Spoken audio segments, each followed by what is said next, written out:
So welcome to the world of Solo Leveling. Now, this anime is of course made after the hit manga Solo Leveling. This episode actually shows more detail than the actual manga itself. We'll probably go into some differences and such, but I will have to say we have the main character, Jinwoo. Now, Jinwoo you'd think he'd be super popular because he's super strong, but no. Our man is the weakest hunter of all mankind. He literally is the lowest rank, E rank, and there's not a single dungeon he doesn't go in where he gets injured in some way or another, or ends up getting to some life-threatening issues. And of course, this episode wouldn't be any different. Now, before we actually go into the episode about, what happened and such, this is the first episode. And normally when we talk about first episodes for anime, this might be a video you guys haven't seen it and you're trying to get introduced to it, trying to see like, okay, is this something I really want to watch for this season? I'm just going to go ahead and say right now, yes, you want to watch this. You definitely want to watch this. Now, I read Solo Leveling years ago. It's been a long while. So when it was announced that they're actually making an anime based off it, I was like, you know what? All right, let's go for it, because it's very good. And so for those that haven't read the manga at all, you are definitely in for a treat.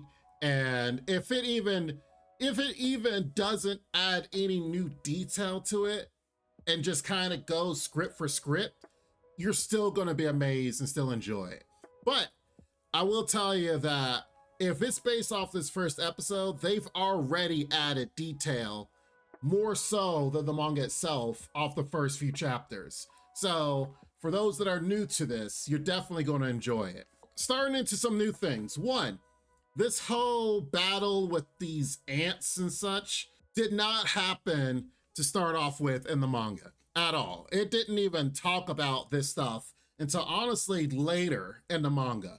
But as introductory, it's kind of showing to the show, people's abilities and things that they have to fight. In this case, these ants, which take place 3 years ago from what is presently happening in the show. So as you can see, to be honest, it starts off with these ants eating people that are lower rank. But thankfully, the higher rank guys were able to come back and kind of save the day. So of course you're like, man, these guys are strong. Who are they? Well, you're just gonna have to wait till later. Another thing is they did a very good job in explaining the whole ranking system for the first episode, which makes sense because you want to be involved in the show. You kind of want to understand what is happening. So they introduced about the gates, talked about the crystals and how the crystals can actually be a source of power for the world and how important they are, and that conventional weapons don't work on monsters and that only hunters can actually do anything against monsters, which is the common theme in a lot of different manga and manhwa. And in this case, it introduced us to something honestly not explained till later in the manga about evaluating and how to find out your ranking and how important that ranking system is. In this case, we see some guy, no name character for now, touching this black orb and getting his rank. Now, it didn't explain what his rank is, but it showed the importance. No spoilers, it doesn't really hurt anything. Is the scene after this is actually important. You'll see a lot of guilds actually trying to recruit people once they actually learn what their ranking is. Now, this is important because you have the high guilds, of course, want to add more people to their numbers. If you're going to go fishing, you want to go where the fish are. In this case, the guilds are like, hey, if we want to actually know the ranking and actually enlist people, enlist new hunters, we go where they are going for their ranking evaluation. So people get their rank, they go in, and they're like, hey, sign this contract and join us. You could be part of this guild. And, here's the contract, here's your money, here's how it all works. In the actual manga, this didn't really come up or be explained until much later. But honestly, a good thing that they put it now and put it here. So then that way, first time viewer, first time getting into this world, you kind of understand like, oh, so this is how the world and the system works.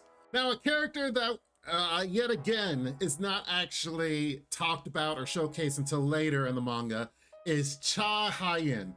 This girl right here, as they introduce her in a very small part that has been added in, where she actually uses her acrobatics and agility to reclaim a purse from some purse snatchers in the midst of trying to get away on a motorcycle moped. All she did was just basically a flip, and yet still steals it, actually leaps several buildings to get away from crowds. This, of course, kind of showcases the differences between an S rank user and the main character who's an E rank, who can't even really do much of anything, yet these S rankers can do almost everything.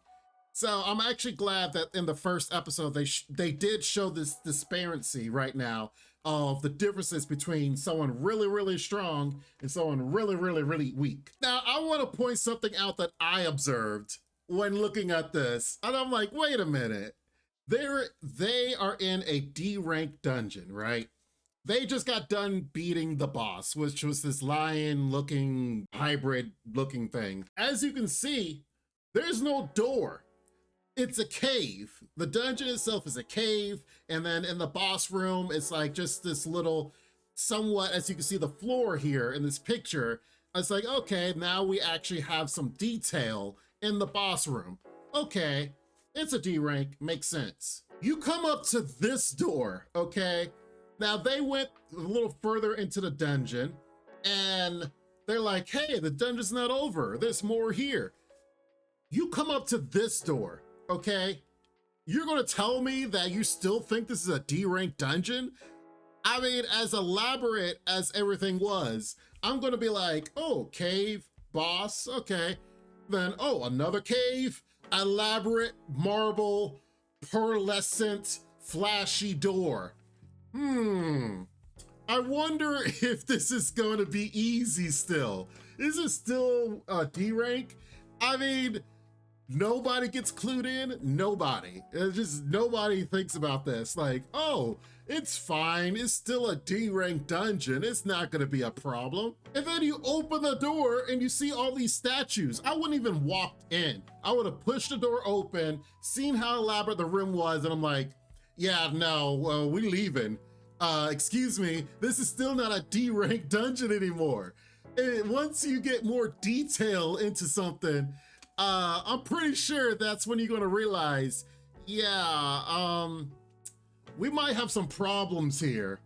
But of course, greed and things of that nature kind of blind the eyes of people that are going in here. Because, you know, everyone's trying to get money and doing things for different reasons. Our main character, Jinwoo, is trying to get money because he has a sick mother who's in the hospital, and he has a sister that he wants to put in college because their father's missing. The case is, he needs money, so he's, of course, voting to go deeper into the dungeon. Different people are voting not to go. Some people are voting to go. I'm just saying, I would have at some point been like, hey guys, we're supposed to be in a D rank dungeon. That doesn't look like a D rank dungeon door. So can we revote? Can we go through the proper channels, which is supposed to be talking to HQ and stuff? Cause I don't know if we're qualified for this anymore. Well, sometimes some people have to learn the hard way.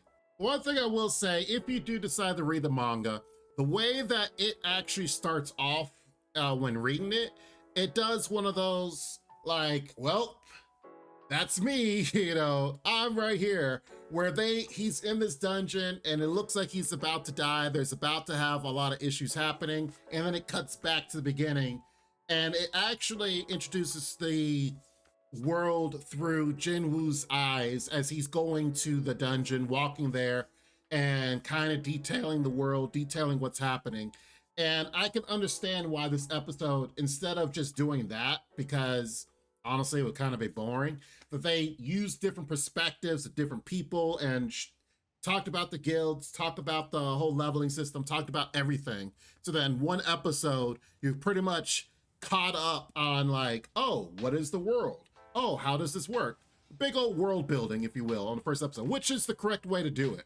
So overall, I'm looking forward to solo leveling in these next few weeks, and I hope you guys are ready to sit back and enjoy as well. Like I said, as someone that has read solo leveling, I will do my best to kind of showcase maybe the differences between the manga, manhwa, and the actual show and what is shown, because I think it's actually pretty interesting what is put on the cutting room floor and that might be of interest. Kind of what I did for my Bleach analysis. If you guys enjoy that, I'm sure you're going to enjoy this, because this is a great anime. It's going to be great, and because the source material itself is actually really, really good. So I'm looking forward to these next few weeks for us to sit back and enjoy, and definitely make sure you guys tune in here first for the analysis as well. If you want to check out my reaction to this episode, it is on Patreon right now. The link is down below, and make sure you guys check that out. But we will be back for more analysis on this show and several others here on the channel. So make sure you guys like and subscribe for more. You guys be safe, take care, and I'm ready to get on this ride with you as time goes on. Be safe, bye-bye for now. Make sure to check out the extra content on our Patreon page, and thanks to our current patrons. This ain't what you want, bitch, I'm a fucking phenomenon.